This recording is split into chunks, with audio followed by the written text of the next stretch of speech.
All right, well, on the topic of the Masters, we all know it's time for one of the most highly anticipated golf tournaments of the year.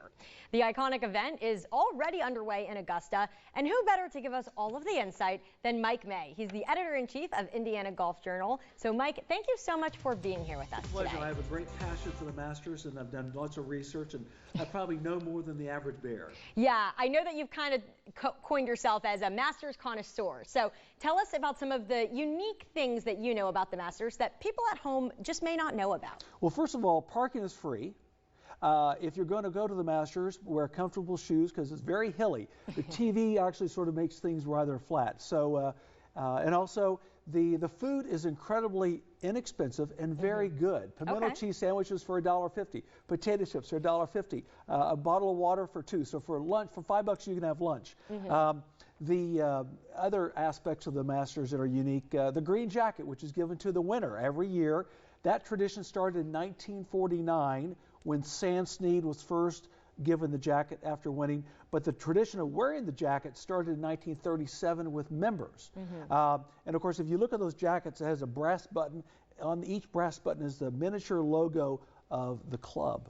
Okay. Yeah. Yeah, you always, you're really bringing us some unique facts here that some people at home may not know about. And you know, a lot of our viewers are from the Midlands, have lived here for decades maybe, but a lot of people maybe just recently moved here, maybe military families as well as some of our viewers. So for people who might just not know a lot about it, explain the significance of this event. Well, the roots are quite interesting. I found this out just recently. Back in the early 30s, Bobby Jones and his business partner Clifford Roberts petitioned the United States Golf Association to host the U.S. Open at Augusta to show off this new club. The USGA, in its infinite wisdom, said no. So what did Roberts and Jones do? Well, they started their own tournament. It was called the Augusta National Invitation Tournament. Clifford Roberts wanted to call it the Masters Tournament from the beginning. Bobby Jones said, no, that's too presumptuous. But by 1939, Jones said, you know what? We'll call it the Masters. And it's been that way ever since. So it was meant to be something else, and it turned out to be something even better. Okay, so you've obviously brought a few things here. Yes. Show us what's here. Anything and everything in the world can be made with the Masters logo on it. Cups. These are souvenir cups that people drink beer or soda pop or iced tea out of. Masters has its own bottled water. They're very into branding. Of course, there are many different styles of hats. Not everything is green. This is a two-toned hat. Masters socks. Everyone needs socks. Masters golf balls, Masters belt. And this is probably my favorite. The Masters postcards. 8 for $12. The photography is brilliant. You send this to a friend, they'll think that they actually went to the tournament. It's something they will always cherish. So the Masters, and also the prices are very affordable. It's not extortionate. This shirt that I'm wearing was less than $80. Wow. So it's quite reasonable. They make most of their money off the TV deal with CBS.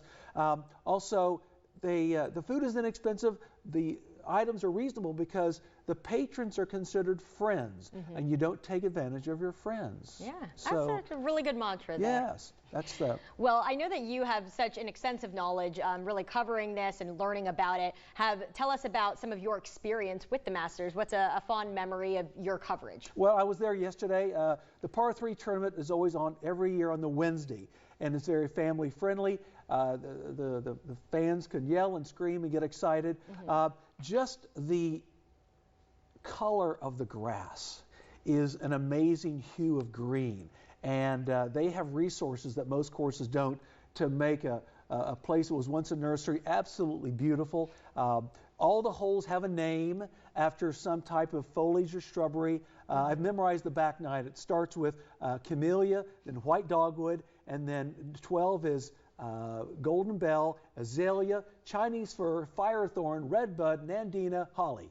Wow, Mike, you really know it all. Yeah. Wow, I'm that's really the back impressed. 9, and that's what everyone sees on TV, the back 9. So you really need to know the names of the holes, so you can win those Trivial Pursuit contests. Yeah, now I have another feather in my cap. Right. So thanks to you. Well, thank you so much for being here with us today, and now hopefully you know more about the Masters than you did before. Well, stick with us. We'll have more midday coming up right after the break.